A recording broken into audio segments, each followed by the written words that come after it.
people told me that I didn't write big enough last time. So please tell me if it's not big enough now. So recall from last time.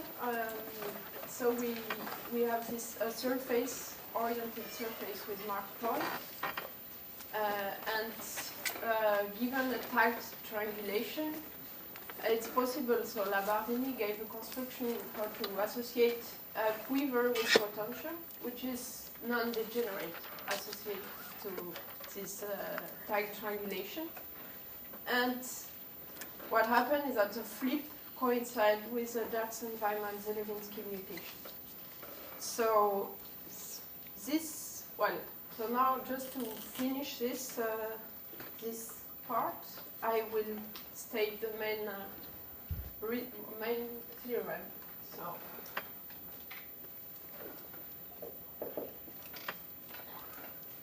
So let Sm as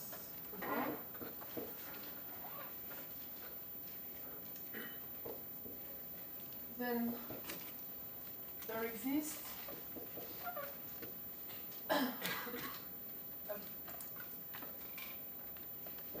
two Calabi-Yau triangulated category that I will denote CSM with cluster tilting objects, and together with bijections. So what are these bijections? So to any tagged arc up to isotopy. So this set is in one-to-one correspondent with a set of indecomposable solvents.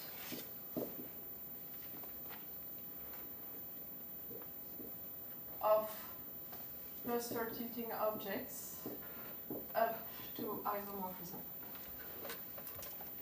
So we have this bijection,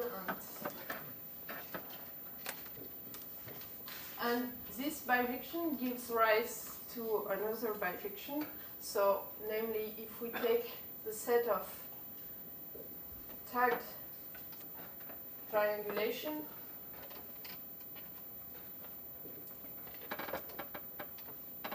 this is in one-to-one correspondence with a set of cluster tilting objects up to isomorphism. And of course, I mean, if delta is a union of some gamma, then T delta will be the direct sum of the T gammas. And we have more.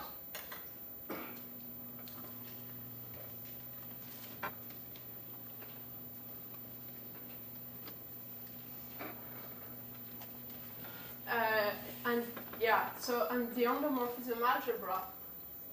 So I told you before that, well, in all cases we are considering the endomorphism algebra of cluster tilting object are Jacobian algebra, so you can guess which Jacobian algebra this is. So this will be just a Jacobian algebra associated to this Labardini potential.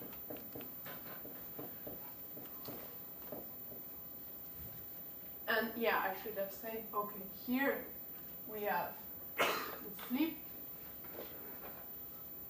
and here this flip corresponds to this Yama-Yoshino mutation. So a very nice consequence of this is that in this category, all cluster tilting objects are related by mutation, because it's something classical that all triangulations can be related by a sequence of flips. And this is, of course, a natural question in a two-Calabi-Yau triangulated category to know whether we can pass from a closer tilting object to another one. And yeah, I finish this statement by giving you the exchange triangles. So just in the case where delta is actually not usual triangulation, but okay, so assume that we are in the following situation. So here I have gamma, and here I will denote these arcs, and you replace gamma by gamma prime when you flip, and these exchange triangles are in fact given by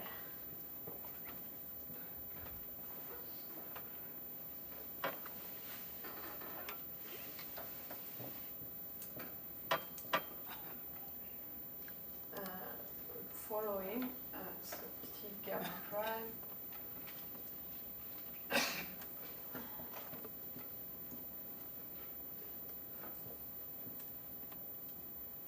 okay. So this is, I mean, you have even more beautiful statement about this category, but I will stop my statement here. So this result is due to lots of people. So let me tell you. Okay, so first, Caldero, Chapoton, and Schiffler in 2006. So they showed, like, they proved everything in this for SM being a polygon. Well, they showed everything except that the category is triangulated, but the rest, I think that everything was already known. And okay, so the fact that this is triangulated is due to Keller. In my thesis, I constructed this category, but I just construction of C delta associated with a triangulation delta, and so two Calabi-Yau triangulated category, such that the endomorphism algebra of T lambda is the Jacobian algebra of this. And then using results by Keller, Young, 2009, I think, and Labardini, 2008, one can show that C delta does not depend on delta. And finally, these bijections are due to Röstler Jung in the unstructured case. So this should be 2010, and Q Ju in the case of punctures. So these are this bijection.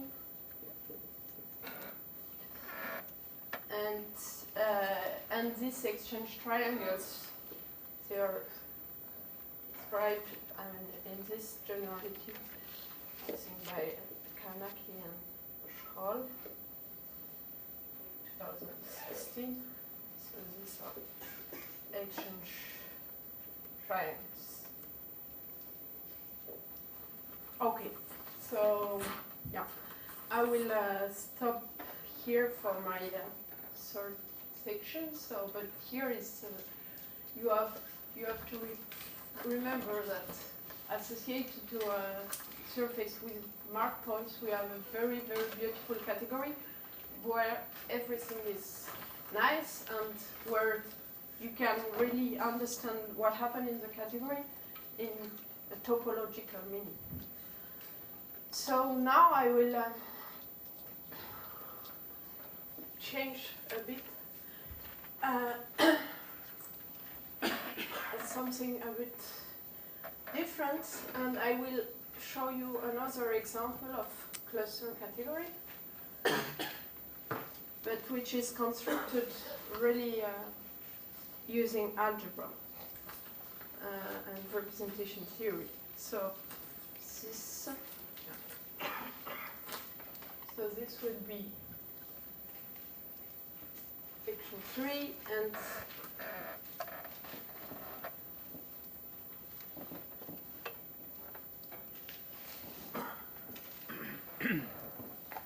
I will show you another example of cluster categories. So I start with a finite dimensional K algebra of global dimension smaller than 2, and in the bounded derived category of mod lambda, I will consider a special autoequivalence, which I will denote by S2, which is a composition of the third functor, this, with -2 shift. Okay. And I will assume something more. So I will assume that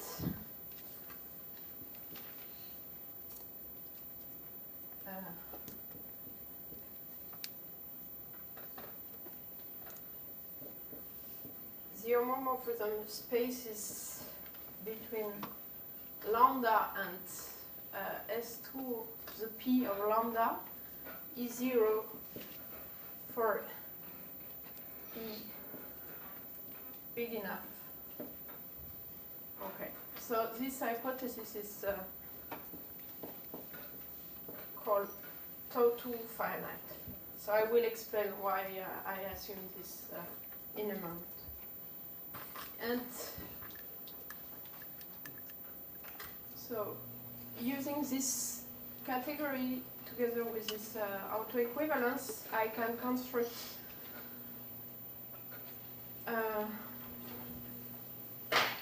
another cluster category. So what?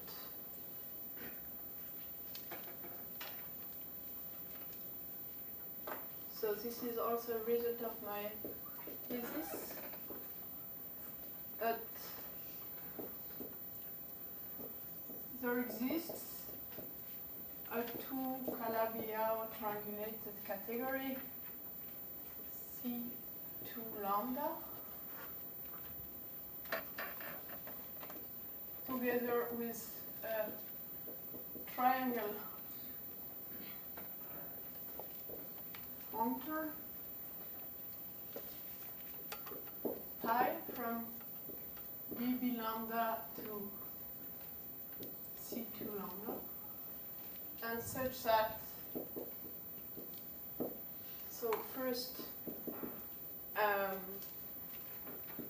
phi of lambda is a cluster tilting object. And second, if I take any x and y in the derived category, and if I compute this homomorphism,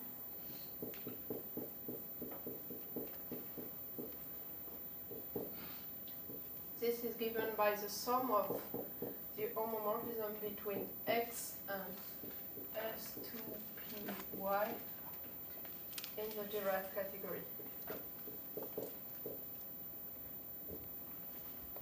Okay, so this is the statement. So first remark. So if we take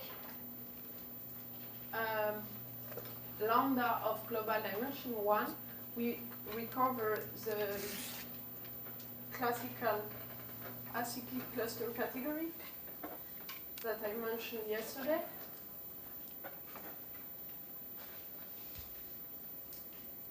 So, remark.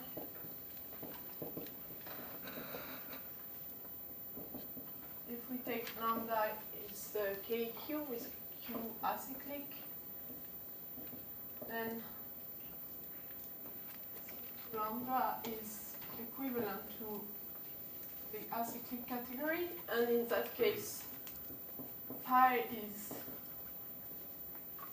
dense. So it really means that, in fact, this category, KQ, is just the orbit category of dBKQ by this autoequivalence S2. Second remark is about this tau to finite hypothesis. So it's very easy to see that this tau to finite hypothesis is equivalent for the category to be Ohm finite.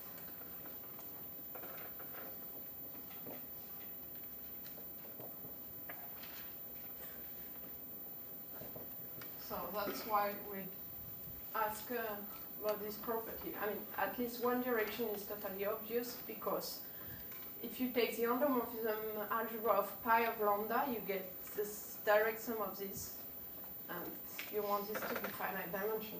So you want this to vanish for p big enough. And yeah, maybe the third point is about this hypothesis of global dimension 2.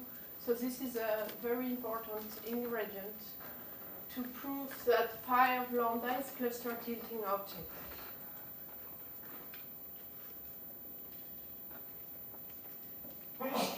So it's not very hard to see that, at least when you have global dimension smaller than 2, then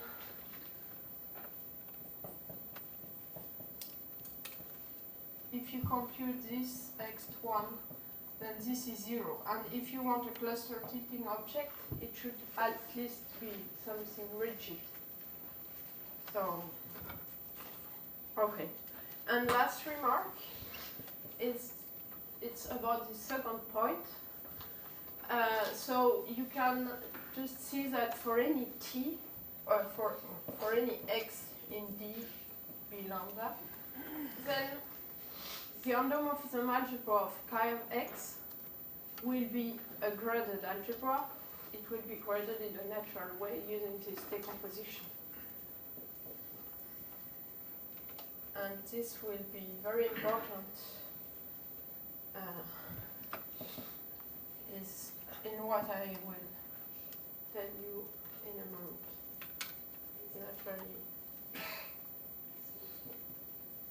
graded. Okay.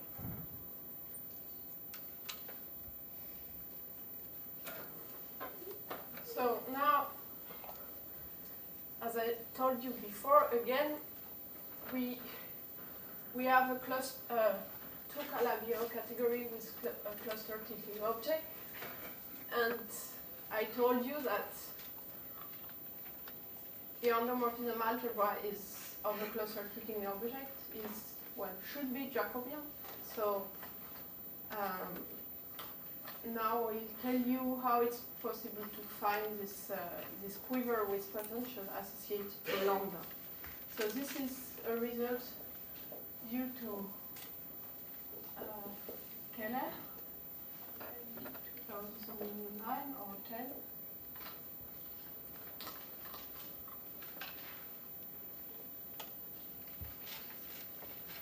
So I start with lambda. So lambda is always satisfies this hypothesis, global dimension 2 and tau to finite. And I assume that lambda is given by a quiver and relation. And here I fix a set of minimal relations, so I assume that R corresponds to a union of basis of X2 between symbols.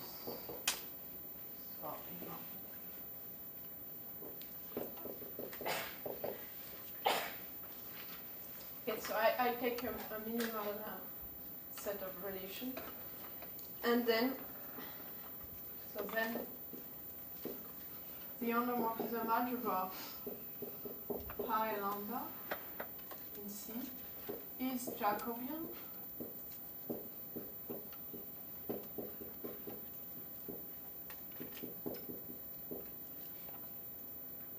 And here, okay, so Q pi lambda is constructed from Q lambda, so it's the same set of vertices. And I will take this some. So for the rows, I take the rows of Q lambda, and I add new rows that just correspond to elements in so just correspond to minimal relation. So I add an arrow I to j for any r in R intersected by x2 as I as j, and this for any ij. Okay. I hope this is clear what I mean here.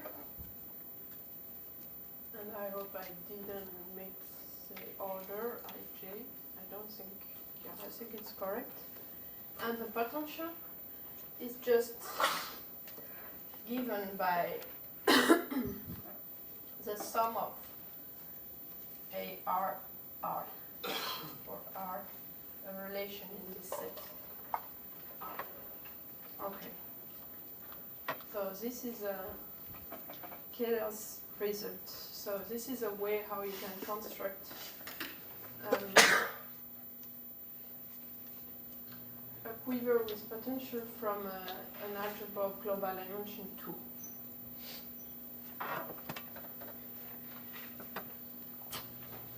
So maybe I will just give you an example, a very easy example. So if I take lambda to be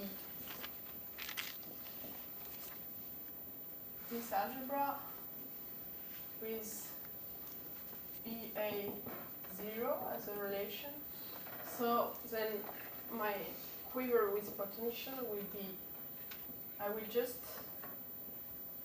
add an arrow from 3 to 1 because I have an extension between S3 and S1.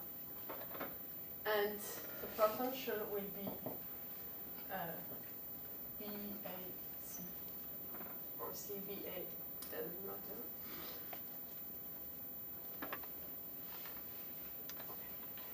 So this is Q pi lambda. This is okay. So now, yeah, I come back here and I told you that in this category, any endomorphism algebra of this kind is naturally z-graded. So where is this grading here? And this grading is very easy to understand. So if we define, so it's given by a grading on the quiver, Q pi lambda. So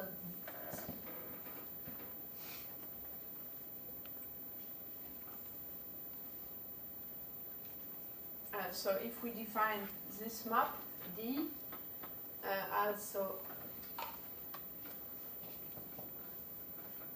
I put degree 0 for any arrow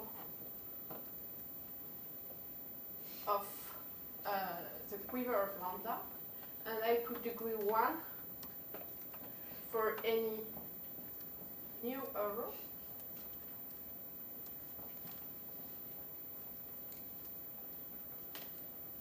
And so this is my grading, so maybe I should.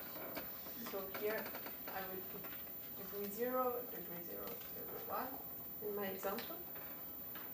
Then, well, it's immediate to see that this potential becomes homogeneous of degree 1. So, then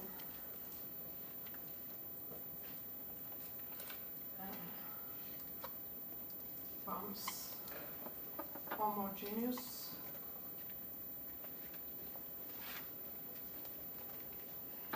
of degree 1.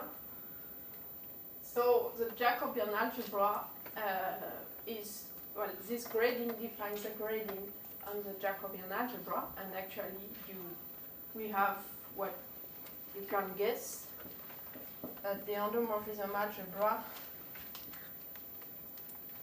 of pi lambda, so which is graded, yeah, maybe I should write the grading. So this is sum of lambda. Yeah, so this is, here we should put a minus, but it's not. So if we take this grading for the algebra with a minus here, then we have an isomorphism of graded algebra.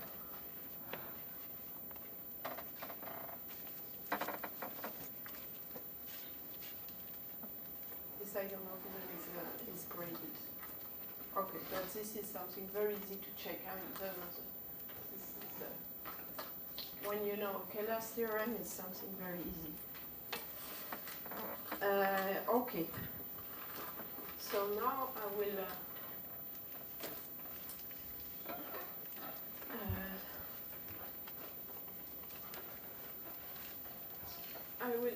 tell you something about graded. Under what sense can you find relation?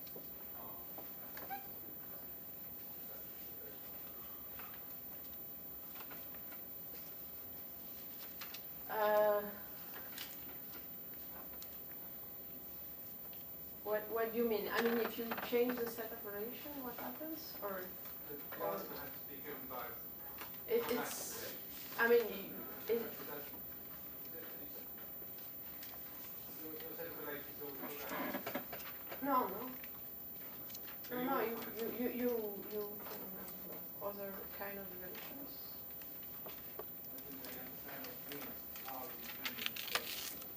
No, it's not a union or basis, but it's just parameterized by, you fix basis of each x2, si, sj, and you may find relations between minimal relations between I and j when you fix I and j, and you take generators of this.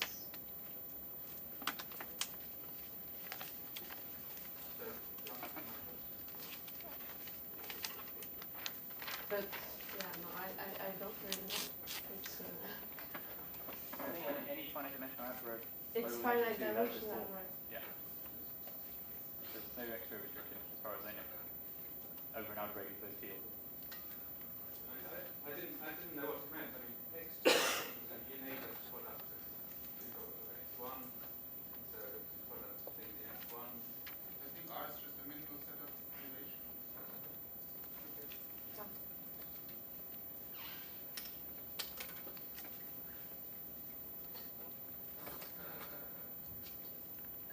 Okay, so yeah, so now I will speak about graded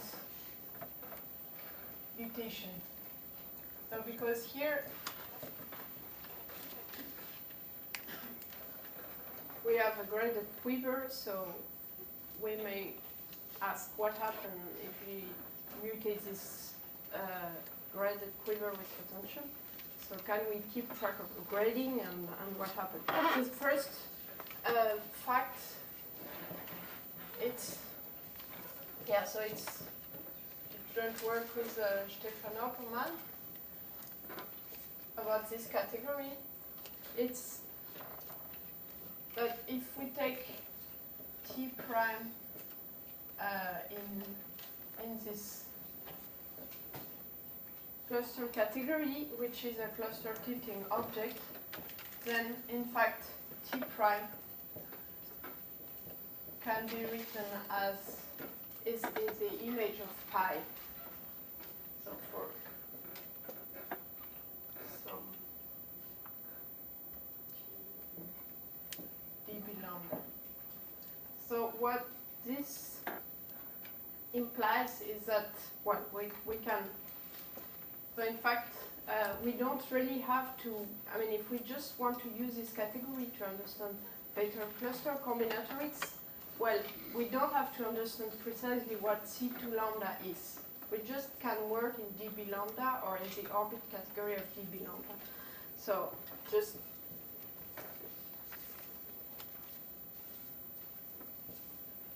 cluster combinatorics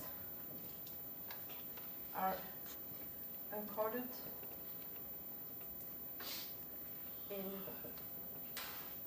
dB lambda. And yeah, and actually, I mean, you can, it's even more clear if I state it like this. So take an element T in dB lambda such that pi of T is a cluster tilting object in this cluster category. And assume that this is just Pi plus T0, or maybe you can't see here. So T is Ti plus T0, and Ti is indecomposable. So then when I apply pi of Ti will be again indecomposable. So I can mutate pi of T with this pi of Ti indecomposable. So what do I get? I mean, I can do it like upstairs in this category dB lambda. And this is very simple. It's just copying these exchange triangles of Iyama Yoshino in this setting. So I can just take, so I take Ti, and here I construct a map which will be a minimal left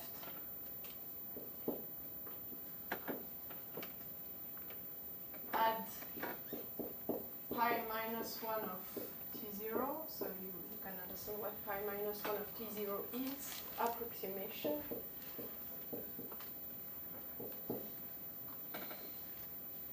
And so this is a category. This is not given just by an object, but since I work with a tau to finite category, and it's easy to see that this will be finite objects. This will be really something in dB lambda. And if you take the cone, you will get something that I call TIL. And it's very immediate to see that if you apply pi to this triangle, you get the exchange triangle of Iyama Yoshino. So pi of TIL will be pi of Ti star, this replacement that I mentioned in my first talk. Okay, and you can of course do the converse, like the right exchange triangle. So here I will get this. So taking here a right approximation, but here I will not get the same object, but I will get an object which also has the same image. on a pi. So actually, TIL and TIR are isomorphic up to S2. So there should be a power of S2 that sends this object to this object in the derived category. So, okay, using this triangle, then it's immediate to see that this fact is true for any cluster tilting object which is reachable from lambda, because we start with lambda or pi of lambda and we do some mutation and then we end up with we can do the mutation upstairs and then come back to the cluster category. But yeah, so in general it's not known whether in this category all cluster tilting objects are reachable. So this fact is stronger, but we don't really need this for a moment. Okay, so now I would like, so I have these new triangles, and yeah, maybe I should give you, yeah? Does it have some structure in D lambda, or is only an object? It's just an object. Just an object. Well, it's an object such that, but yeah, it's not tilting, for example. I mean, see if this is what you cannot really deduce information. I mean, you can just well, you have that x1 between t and s2 p of t. This should be 0. You have this kind of for any p. But okay. Yeah, so I will denote maybe u t I l of t. This will be t I l plus t0. So this will be the left mutation. Okay, and I can define also right mutation. So now I know that this new object t prime pi of TIL plus T0 is cluster tilting.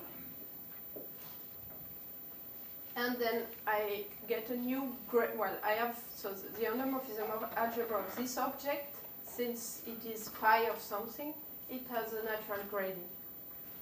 So I just want to tell you how we can obtain this grading from the previous one.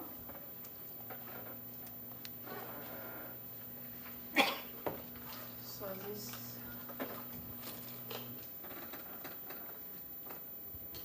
can lead to the notion of gradient mutation.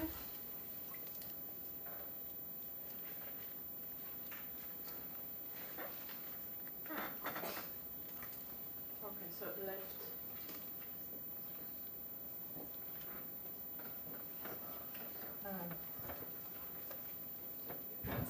Left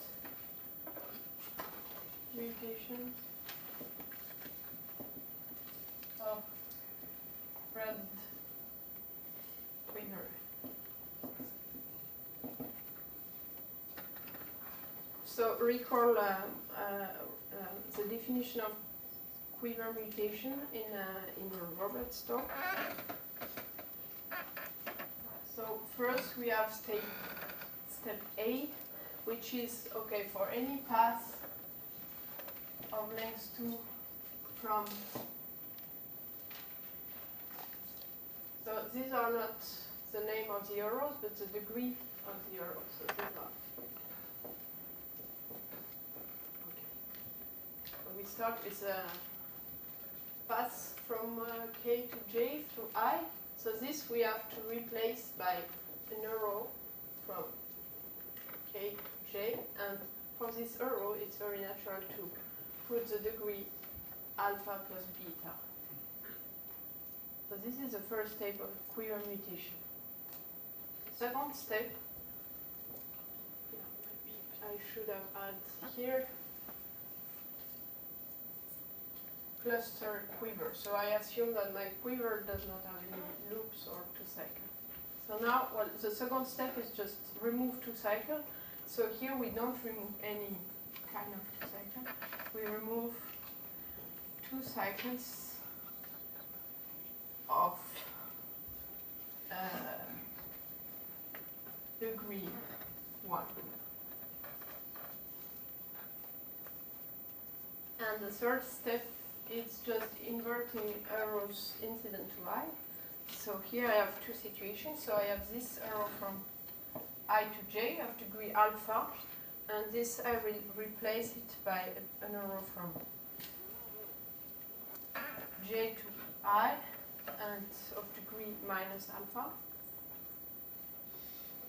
And if I have an arrow from k I,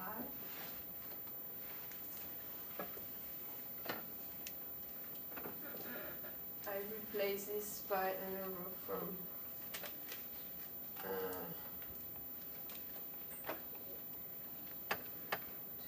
I, and this will be of degree 1 minus beta. And okay, if I just replace this, take some colors maybe. So here if I write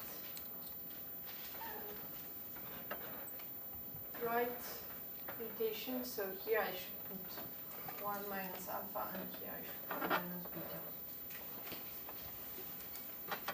Okay. So this is a rule, but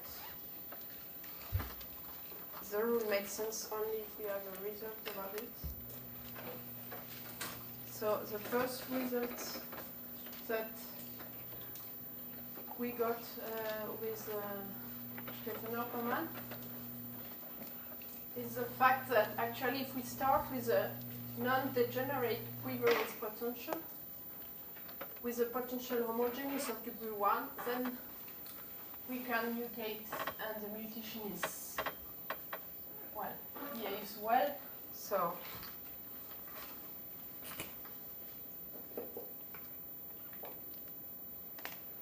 okay, so if we start with QWD, non-degenerate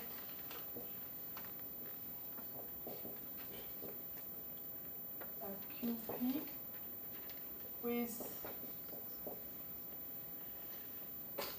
that's XY, that's QP, with W homogeneous of degree 1, then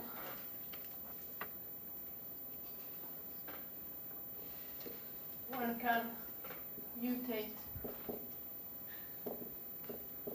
QWD, and we'll get a non-degenerate graded quiver with potential homogeneous of degree 1 again. And this, so UIL of QWD is just what you expect, that is, it's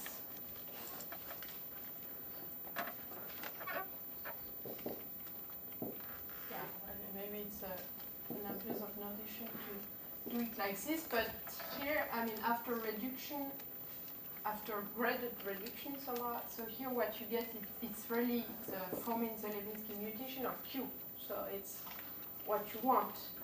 And this will be the Dirksen-Wallmann-Zelevinsky potential, and this is just this definition I gave.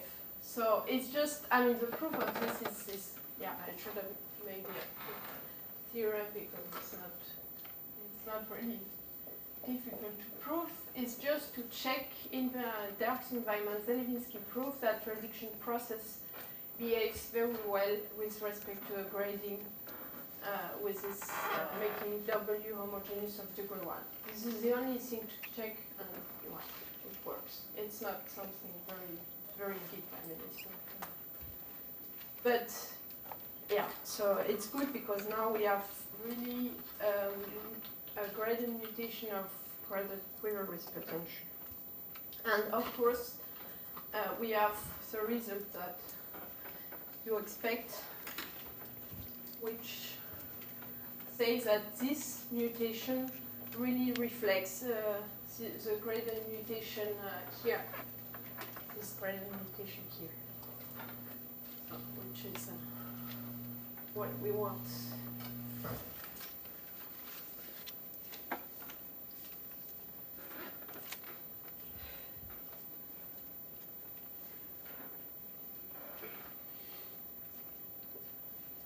So maybe also I should put proposition because it's also not something not so difficult. So if we start with t in dB lambda, such that phi of t is a cluster tilting object, and we assume that the endomorphism algebra of phi of t is isomorphic as a graded algebra to the Jacobian algebra of QWD with so W homogeneous of degree 1, and also you have to assume non-degenerate. Or if you don't assume non-degenerate, you have to assume that you will mutate this at a vertex without loops and two cycles. But let me state it like this. So now if we mutate t to t prime, which will be til plus t0,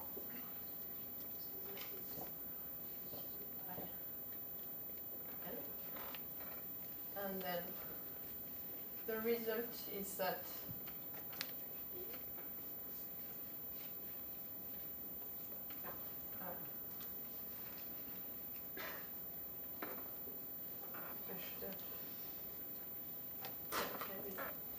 so then the endomorphism algebra of pi of til plus t0 is braided Jacobian.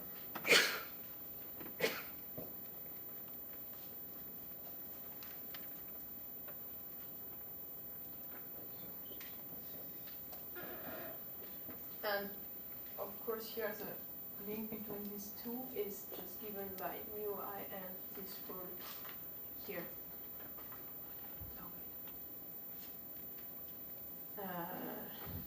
Okay. So this is what I wanted to say for this gradient mutation, and now I will show you how we can use this notion of gradient mutation to deduce results in the derived category.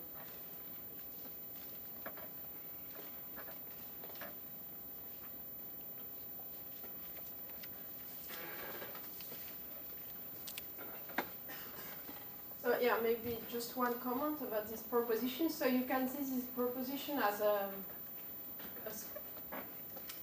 something similar to this theorem due to Buan, Iyama, Wright-Smith. But actually we didn't use the proof of Buan, Iyama, Wright-Smith because, well, you have this technical condition, gluing condition, and it was kind of difficult to check this condition in this setup. So to prove this, we used a result due to Keller-Young.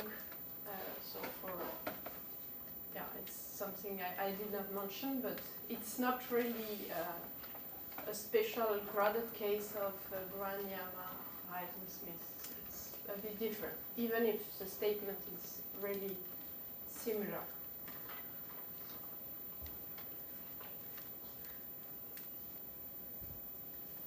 Okay, so now I will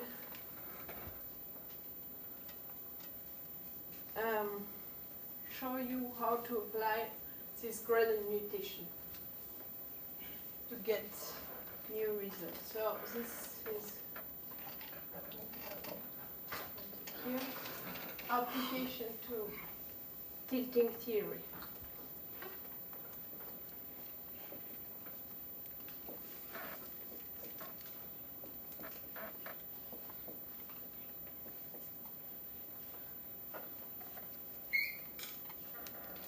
Okay.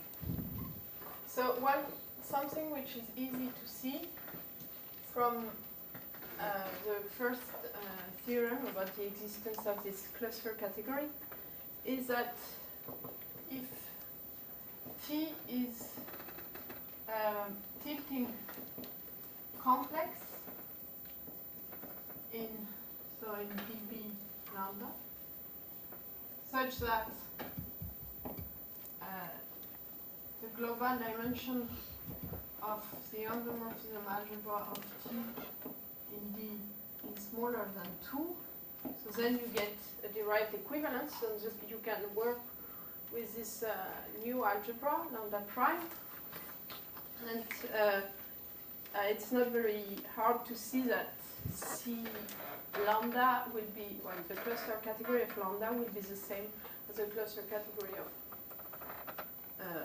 lambda prime, and that pi of T will be also is a cluster tilting object in C. So the hope here after this remark is that we can use cluster tilting objects or combinatorics to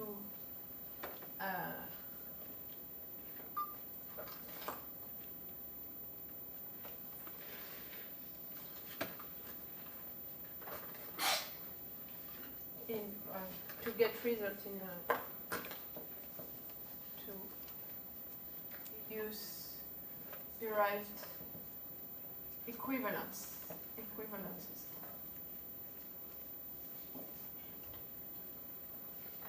And this is actually what we did with Stefan. So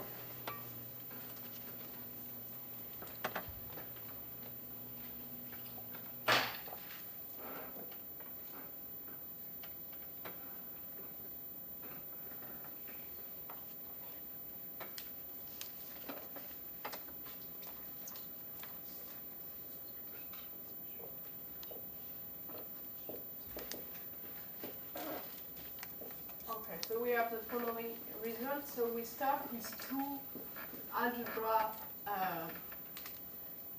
global dimension 2 until to finite. And we consider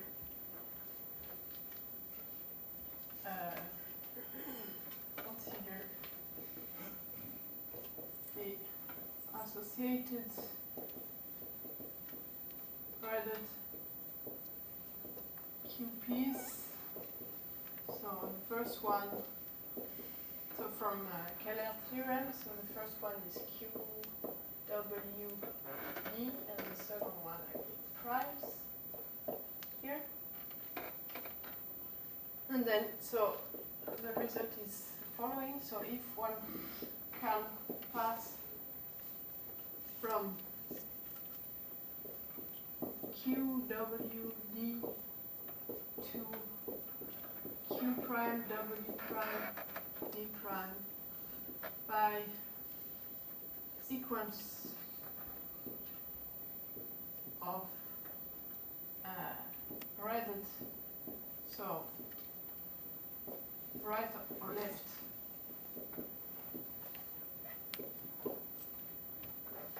mutation, then these algebras are derived equivalent.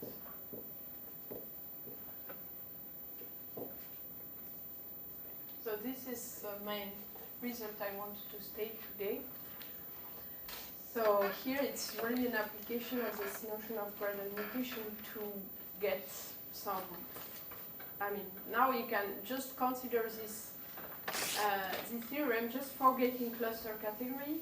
So it just, you have a combinatorial way. So from lambda to deduce this, it's just combinatorics, and then you can mutate, and if you by chance get something corresponding to lambda prime, it implies that you have a derived equivalence. So in the 5 last minutes, let me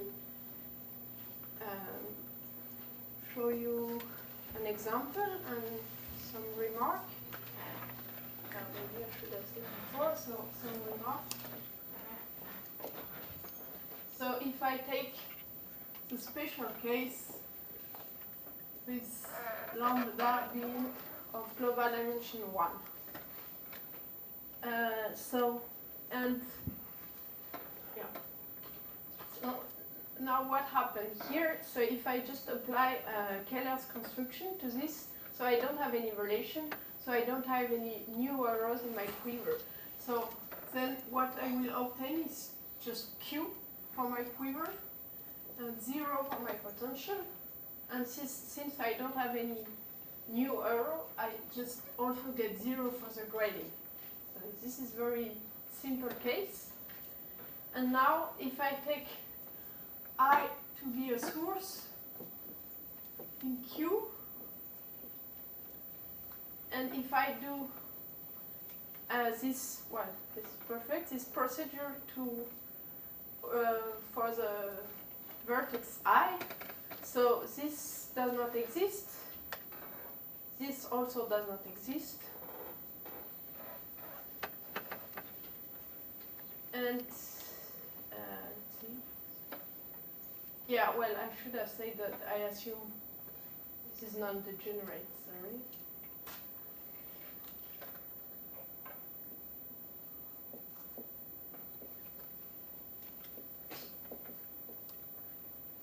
Well, actually, something which is not very difficult to prove is that if you have a tau to finite algebra, then at least at the first step you cannot have loops and 2 cycles, but it's not clear whether what happened after mutation.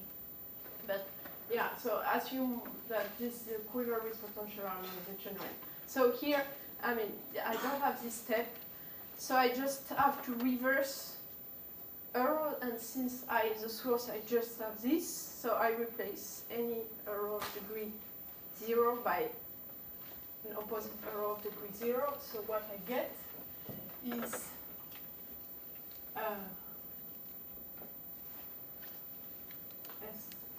Si of Q 0, 0. And this is, of course, the quiver with potential associated to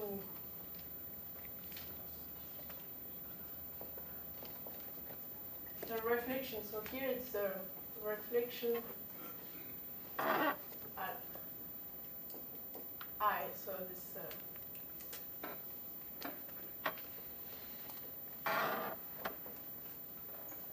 Bernstein-Gelsen polynomial of reflection, and to the algebra lambda prime, K of SIQ. And here you recover exactly one direction of Happel's classical theorem, that if you perform just a reflection for a quiver, you get a derived equivalence. So this, of course, already known. So here, yeah, maybe I should mention that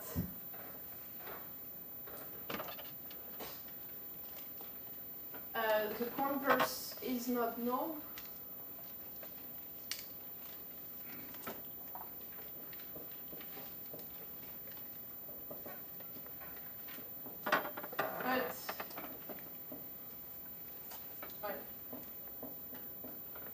It's okay if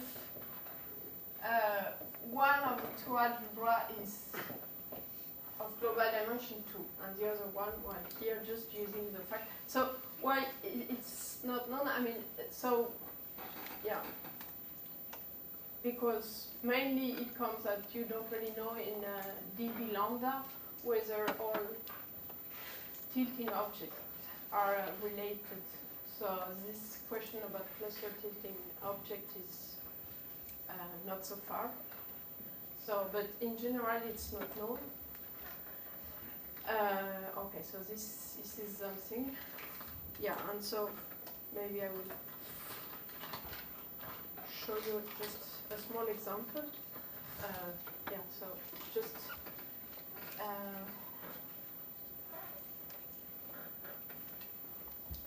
so if I start with this quiver, so lambda is KQ with this quiver,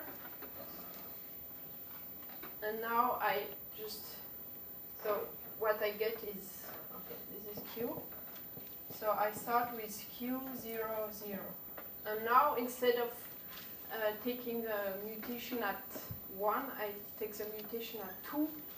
So what do I get? I will get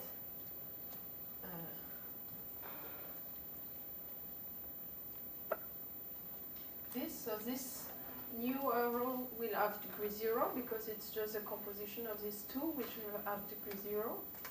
And here I have to put degree 0 here and degree 1 here. And the potential will be CBA. Well, and you can imagine what CBA are. And this is, of course, it corresponds to the algebra.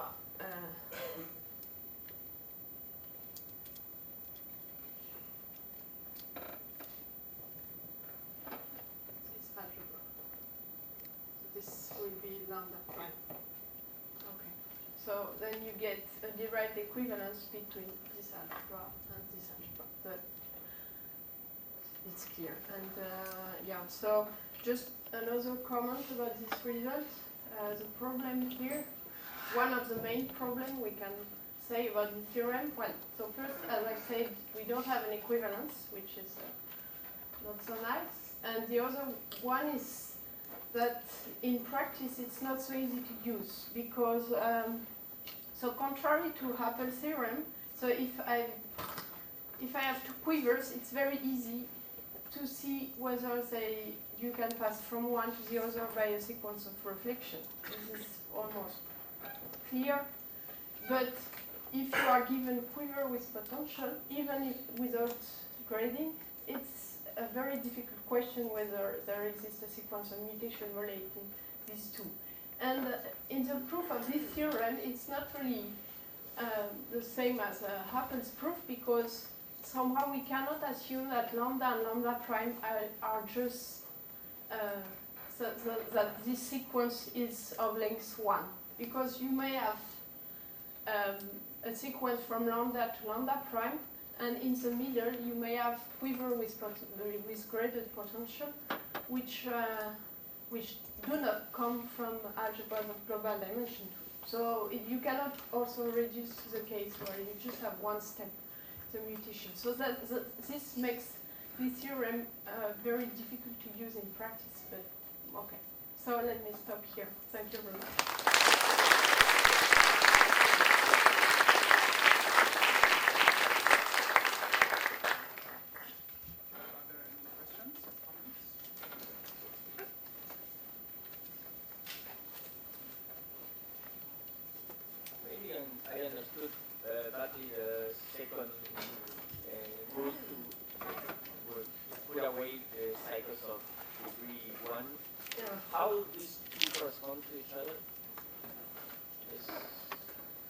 So you mean here in this example? Well, so maybe we can do the way back, and you can see what happened.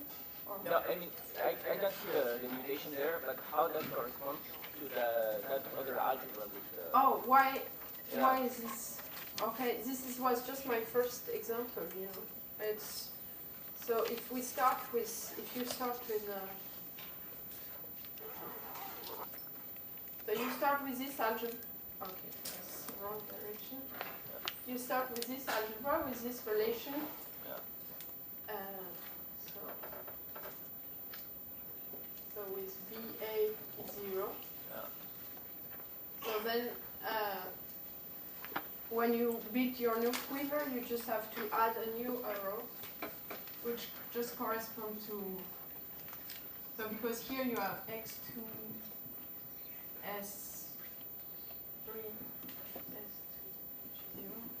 So someone add this new arrow.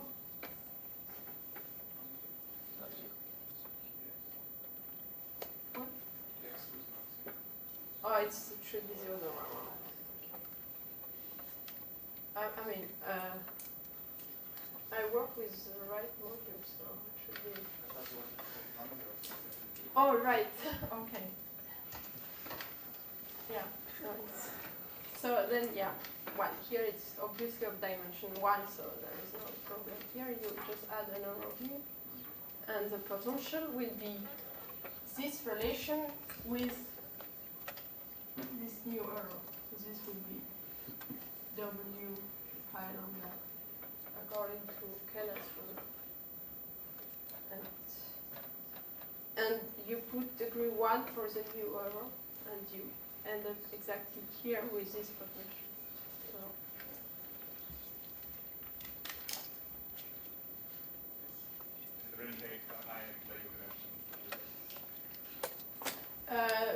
So, I mean, if you take algebras of higher global dimension, you can do the same construction, but so it was done by Bourg, and you get n Calabi-Yau categories. So here you have mutation, but I mean it's much more complicated. But you have n cluster taking objects, and you have n mutation, and so on. So yeah, it's. But I mean, but the rule for so you have a notion of mutation of quiver, but for mutation of, well, I mean, here it's not clear, well, it's not given by a potential. I mean, for relation it's totally open, I guess, for higher Calabi-Yau dimensions. But still, yeah, you can, you have a kind of generalization of this.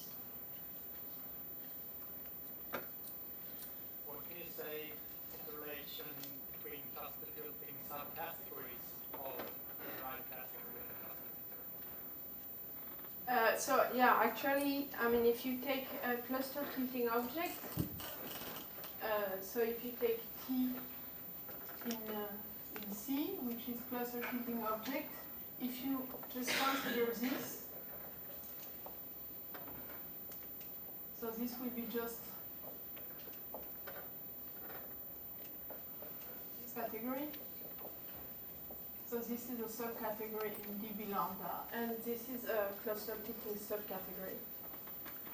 And so this is a dB lambda, and actually this is one of the main arguments in the proof with of this theorem. We use these categories, so we really work just in dB lambda. So, I mean, at least cluster tilting object in C2 are in bijection with cluster tilting subcategories in dB lambda, which are stable under S2. Was it your question? Well, that seems to be implied that any cluster filtering subcategory of the cluster category. No, you mean, okay, so if you start with a cluster tilting subcategory in here? I think you will still get the cluster filtering subcategory of the derived category, right? Yeah. So, no, I didn't get your question. But you want cluster tilting subcategories in here or in here? It's different. Yes, I'm saying that say you have a cluster filtering subcategory of the cluster category, and you take a free image, then you will get a cluster filtering subcategory of the derived category. Is that right? Yes, but I mean any cluster tilting in this category, I would say that any cluster tilting subcategory is the additive closure of cluster tilting object.